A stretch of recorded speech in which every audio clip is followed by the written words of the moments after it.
First Peter chapter 3, 1 to 6. We're going to spend 4 weeks on these 6 verses and 4 weeks on verse 7 as well, which addresses husbands.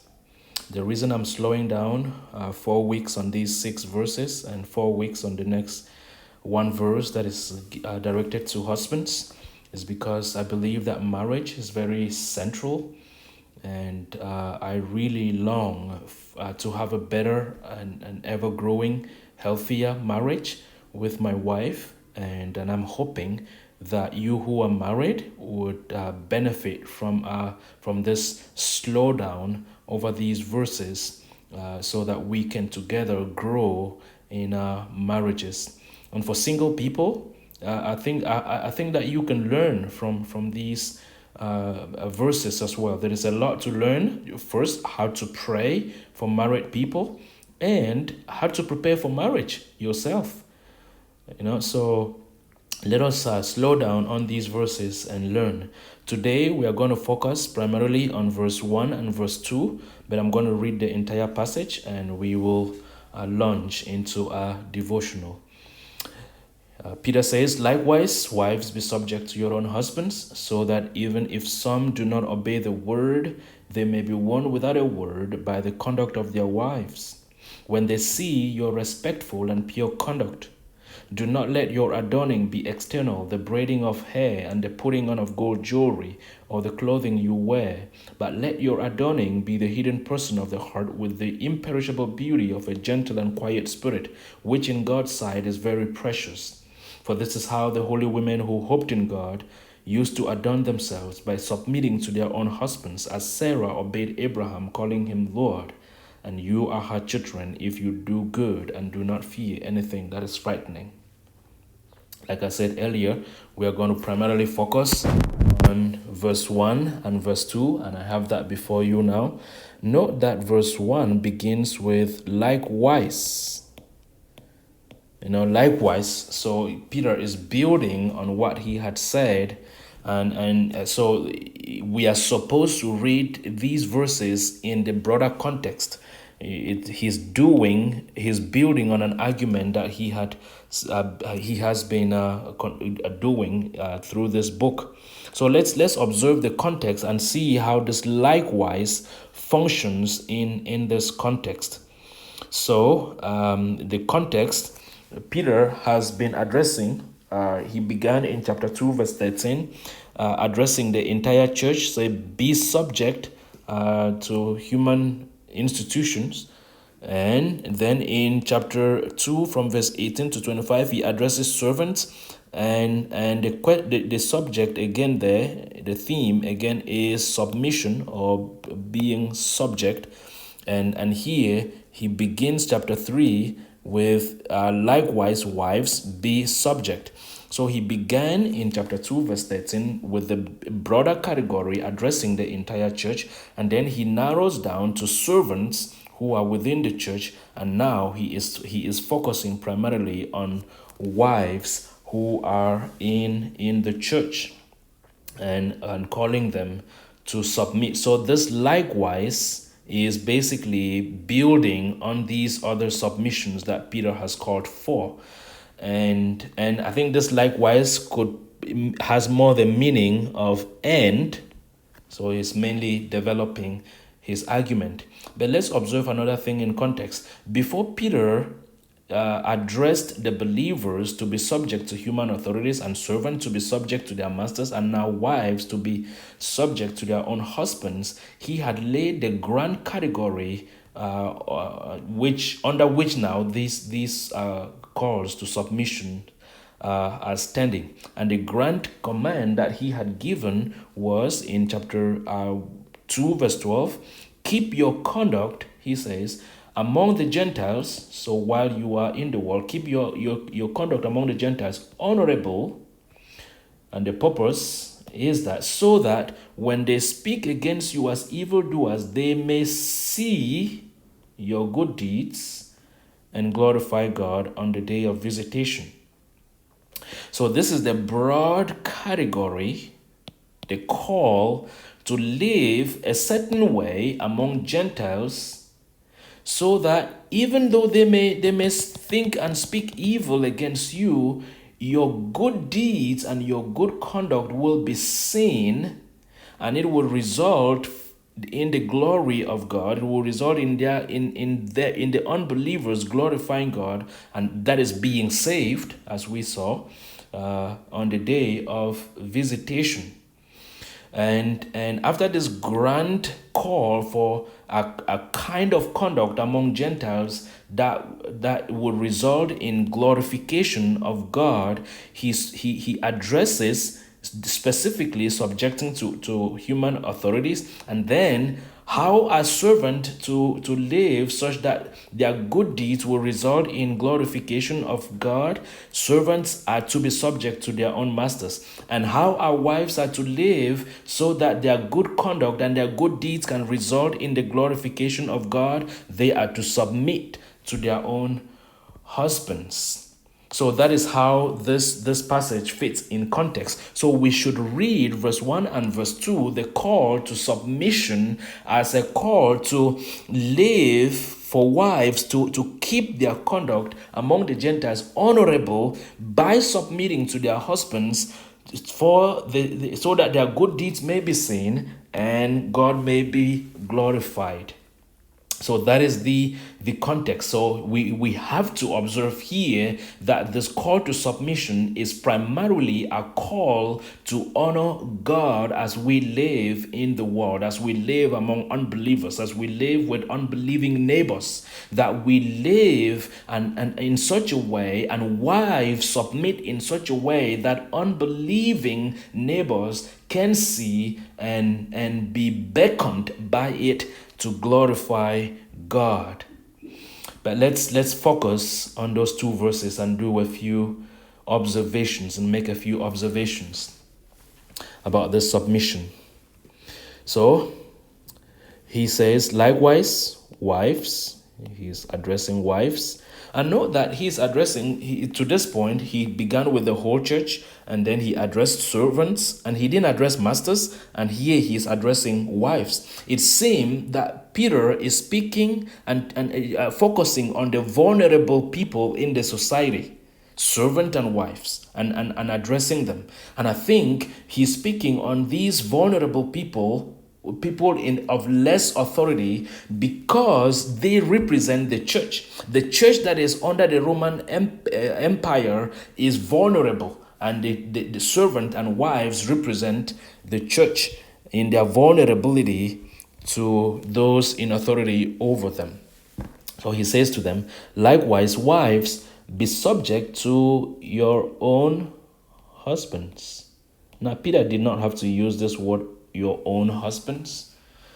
I think he uses it by way of saying to us that there is a specific and unique submission that a wife has to her husband that she may not have for other men. We're going to see more of that as we slow down on this passage. So wives are called to be subject to their own husbands, and the purpose is introduced with the so that even if some do not obey the word, they may be won without a word by the conduct of their wives. Now, some people interpret this verse as primarily addressing wives with unbelieving husbands. It is true that there are wives here with unbelieving husbands, but note the word some. Peter says, wives, be subject to your own husbands, so that even if some do not obey the word, some, not all of them.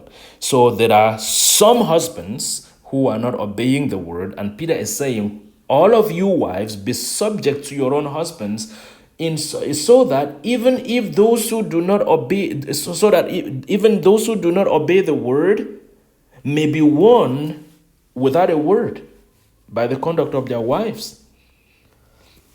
So the unbelieving husbands will be won and transformed by the conduct of their wives, and I think that the same would be true That the way that a woman wins the affection and the attention of a man is by submitting to them, whether unbelieving or believing.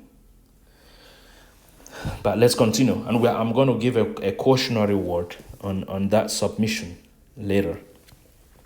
Peter says, likewise, wives, be subject to your own husbands, so that even if some do not obey the word, they may be won without a word. Now, what does that mean? Without a word?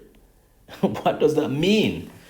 When Peter says without a word, is he saying that wives be subject to your own husbands, so that if they do not obey the word, without the word, the gospel, they may be won, they may be changed, they may become believers?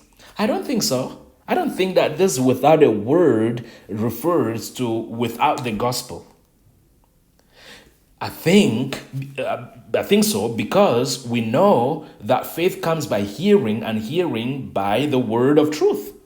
So Peter cannot be saying here that the husband will be won without the gospel. Moreover, these husbands are disobeying the word. They do not obey the word, so they likely have heard the word and are living in disobedience of it. So this without the word here, I think, in this context, means that the husbands, the unbelieving husbands, will be won over to believing without their wives' constant nagging and badgering them about their conversion. So wives who have unbelieving husbands, the way you would change your unbelieving husband is not by constantly reminding them that they are unbelievers, but because they have already heard the gospel, live out a life of submission before them, such that without your constant badgering, they will be won over.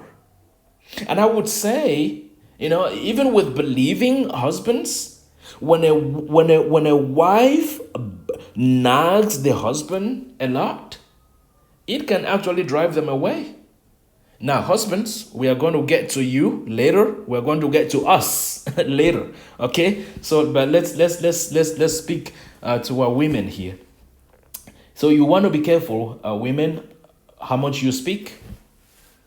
For at least here, for those with unbelieving husbands, they are told that they should win them without a word. Do not nag them about believing, but rather that they may be won by the conduct of their wives. Your conduct should win them over. They should stand in awe of the way that you behave, the way you comport yourself. And also, one thing to note here about this submission, husbands, this submission is a voluntary submission. Peter doesn't say here, husbands, make sure that your wife is submitting to you. No. Husbands are the object of this submission. They are the receivers, the recipient of the submission. They are not the creator or the commanders of the submission. God is the one commanding wives to submit, not husbands. That says something to us, husbands. It says something to us. But we'll get more to that. We'll talk more about that in verse 7. So verse 2, he says that they may be won without a word when they see your pure conduct in fear. Now, this verse is a little bit challenging to translate. It's a little bit complex to translate. You will note that this translation that I have here is different from the one that I read. So let me just give you a few translations. The way that other translations do it. The New King James says, when they observe your chaste conduct accompanied by fear. Now, the word accompanied is italicized because it's not in the Greek. And Young's literal translation says, having beheld your pure behavior in fear. A lot of English translations have, like the ESV says, when they see your respectful and pure conduct. And the NIV says, when they see the purity and reverence of your lives. There is no word "and." It's a little bit complex to translate. But what I want us to focus on, so that is, Peter is definitely calling for wives to have pure conduct, and when the husbands see the pure conduct in fear, they will be won over. Now, what is this in fear? It's a little bit strange construction in the Greek. That is why a lot of translations are struggling with it. Some say accompanied by fear, some just say in fear, and others say and with reverence, and others. Fear in Peter, let's just observe the way Peter uses fear. Fear in 1 Peter generally refers to fear of God. So 1 Peter chapter 1 verse 17, conduct yourself with fear. And we argued in that verse that the fear there had to do with the fear of God. 1 Peter chapter 2 verse 17, fear God. The same verb, the verb for that is coming from this noun. And then chapter 2 verse 18, we have be subject with all fear, and we argued in that verse that the fear here is not fear of the governing authority, but fear of God. Which leads me to think, with other commentators like Tom Schreiner and others, that the fear here, when Peter says, when they that is the husbands, see your pure conduct in fear, that this fear is not a fear of the husband. It's not a fear of the husband. It's not a fear about destroying the reputation of the husband. Reputation of the husband. It's not a fear of any other thing. Wives are not called to pursue pure conduct in order to preserve the reputations of their husbands, in fear that they might destroy the reputation of their husbands. No. The wives are not called to pursue pure conduct out of fear for their husbands. It is out of fear for God. And if this fear, as I am arguing, is the fear of God, that is to say that the call for submission here is not submission without thoughtfulness. If it is submission that is issuing, or a pursuit of a good pure conduct that is issuing from the fear of God, it means that it is the fear of God and the commands of God that defines that submission. That is to say, if a husband demands of the wife something that infringes on the clear command of God, the wife has biblical authority out of fear for God and out of a passion to glorify God to disobey the husband. Because the pure conduct that they are to pursue is to issue from a fear of God. So, wives, be subject to your own husbands, so that even if some of them do not obey the word, they may be won without you constantly nagging at them by your conduct, which here is a conduct of submission. When they see your pure conduct in fear of God, not in fear of them. So I conclude by saying, out of fear for God, wives, and for the glory of God, given the context that we saw from chapter 2, verse 11, for the glory of God, wives, submit to your own husbands. So again, note, it is issuing from fear of God, not fear of destroying your husband's reputation. Submission that is driven by a fear of destroying your husband's reputation cannot last very long. That submission is shallow and it cannot last long. It will become hypocritical because you would mainly do it in public, and in private you will not do it. So don't even go there. And husbands, do not tempt your wife to go there either.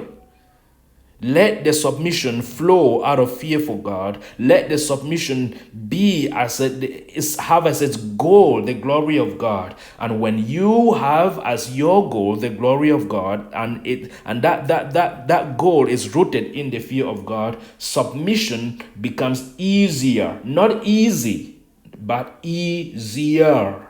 Easier. So wives, out of fear for God and for the glory of God, submit to your husbands, in hopes that those who do not obey the word would be won over without any nagging.